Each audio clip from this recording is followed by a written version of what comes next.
বন্ধুরা, ইরানে মার্কিন হামলার পর এবার খোদ যুক্তরাষ্ট্রেই রাস্তায় নেমেছে সাধারণ মানুষ। প্রেসিডেন্ট ডোনাল্ড ট্রাম্পের বিরুদ্ধে উঠছে প্রবল প্রতিবাদের ঝড়, বাড়ছে তৃতীয় বিশ্বযুদ্ধের শঙ্কা। ইরানের উপর মার্কিন হামলার প্রতিবাদে যুক্তরাষ্ট্রের বিভিন্ন শহরে ছড়িয়ে পড়েছে গণবিক্ষোভ।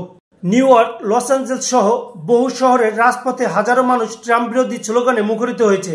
প্রতিবাদকারীরা ট্রাম্পকে যুদ্ধবাজ আখ্যা দিয়ে যুদ্ধ ও রক্তপাত বন্ধের আহ্বান জানিয়েছেন। বিক্ষোভকারীদের বক্তব্য, আরও একটি ইরাক যুদ্ধের মতো পরিস্থিতি তৈরি করা হচ্ছে। নতুন যুদ্ধ মানেই অপ্রয়োজনীয় ধ্বংস ও হাজারো মানুষের প্রাণহানি। তাদের মতে ইরানে পারমাণবিক কর্মসূচি ছিল শান্তিপূর্ণ ও উন্নয়নমূলক কাজে ব্যবহারের জন্য, কিন্তু যুক্তরাষ্ট্র ও ইসরায়েল একে হুমকি হিসাবে উপস্থাপন করেছে। এর মধ্যেই ইসরায়েলের হামলায় বহু ইরানি নিহত হয়েছেন এবং এই সংখ্যা দিন দিন বাড়ছে। বিশ্ববাসীর সরল দাবি, এই আগ্রাসন থামাতে হবে এখনই।